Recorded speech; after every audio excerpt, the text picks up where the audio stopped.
Hey, what's going on YouTube? This is Reaching Riches here. So today is just going to be a little bit of a different video. Um, Probably going to be a new series I'm going to be documenting. But I did want to share some backstory and what this whole thing is going to be about. So the backstory here. Um, so a few years ago, I married my wife, and we both had some level of debt together. Well, she had student loans, I have student loans. I'm still in college, so I'm still having to pay all of that.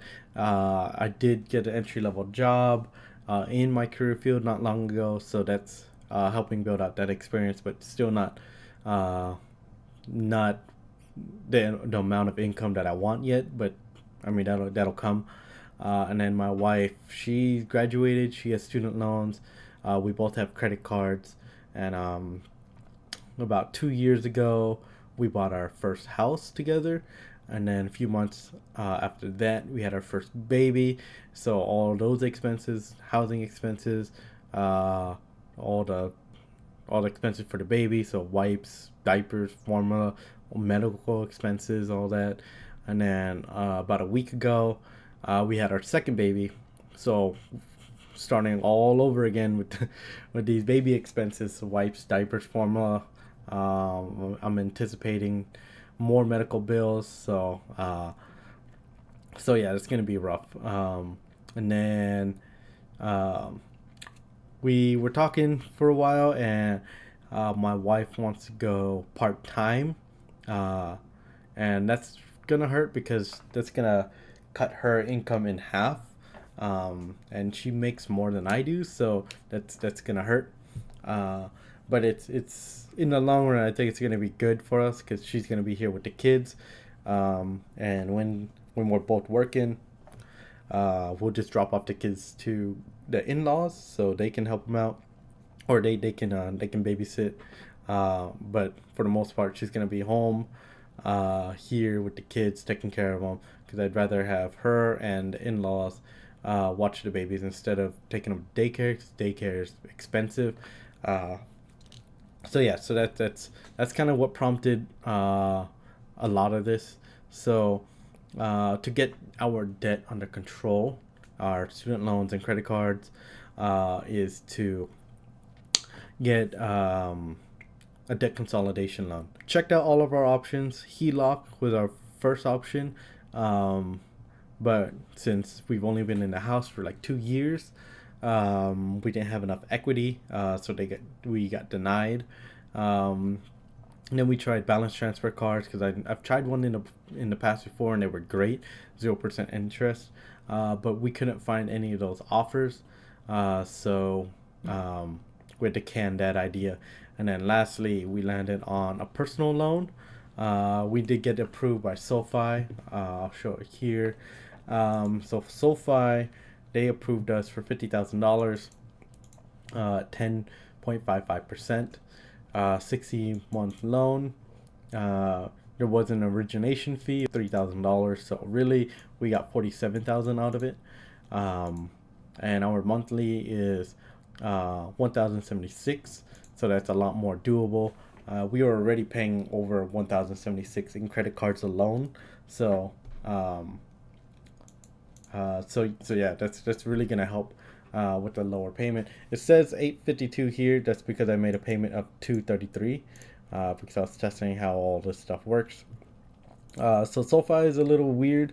Um, so if you enable autopay, which I think you should, if you ever decide to do something like this, autopay will bring down your rate. Doing an origination fee will also bring down your rate, because I think we were looking at about 13% before we did autopay and origination. Um, so origination fee is optional.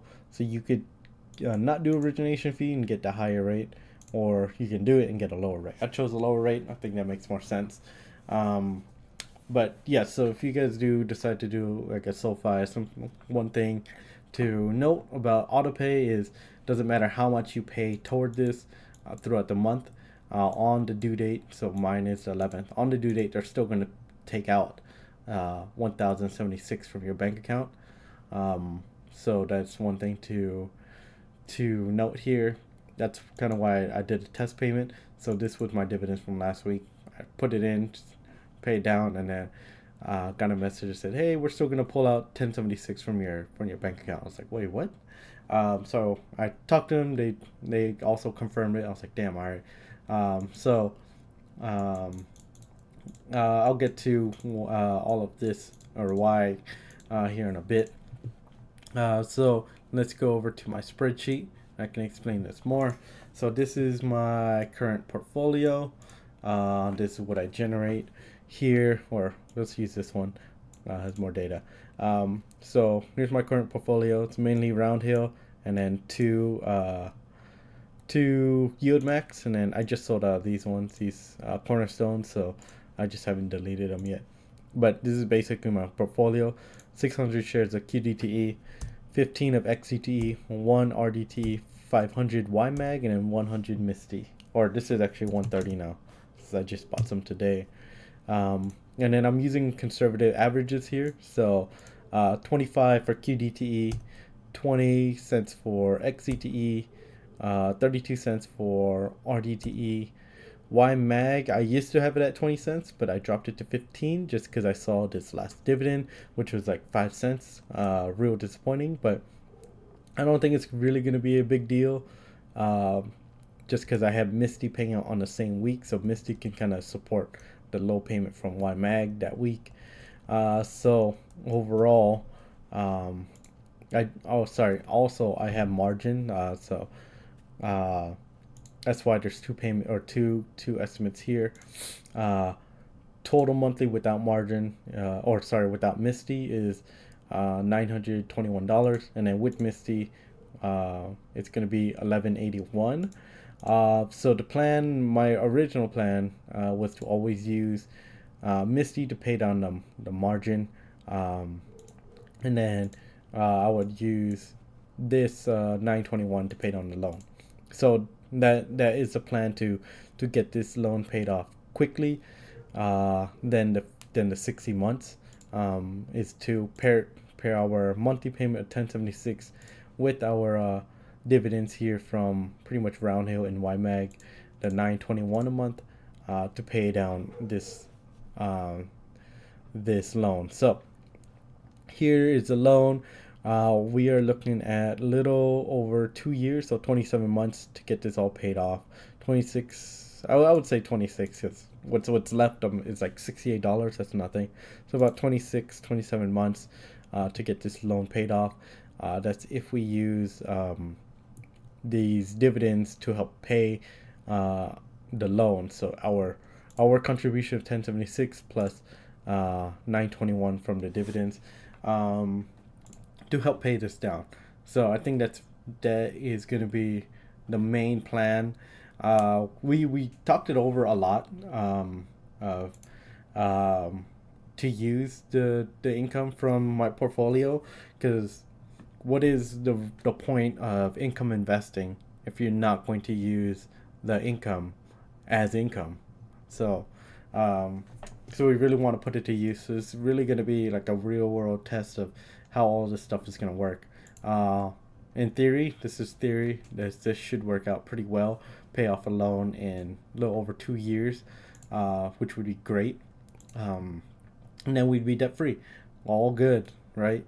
I know some people are using HELOCs, investing, and then leveraging up, and then using their dividends to pay off their HELOCs. And there's quite a few of us doing it.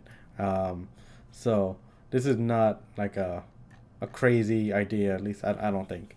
But I think the key to all of this is the actual holdings.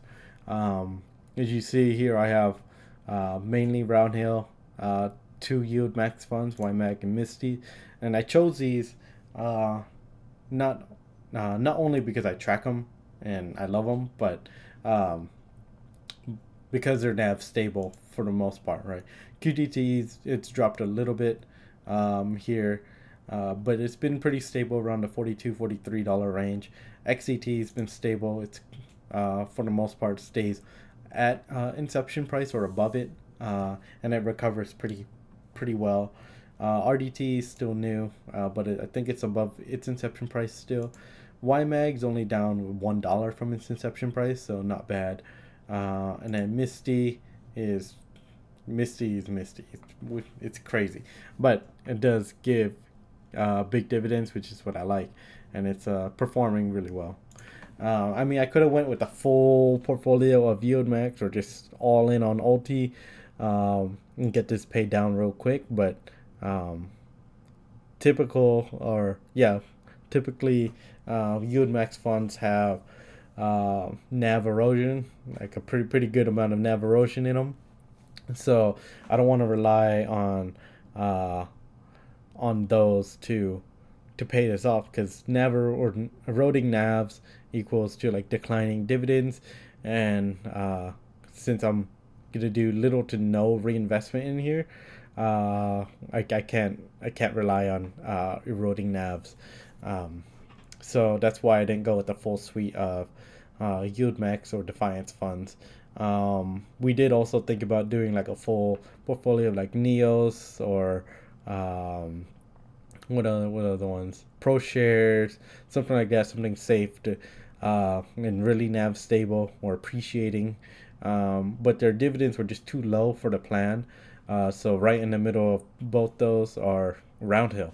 They're relatively nav stable, and the dividends aren't so high that it's eroding the nav, and it's not too low where it's not really making sense to do the plan. So Roundhill is what I did. Roundhill and YMAG, those are going to be my driving forces here.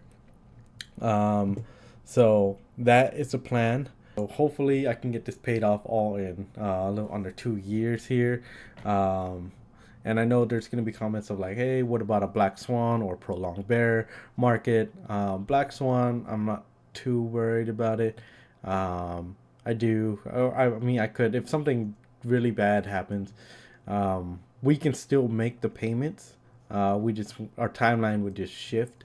Um, and if anything, if something really does have a margin call or something, uh, it would suck to have to sell some shares to cover the margin.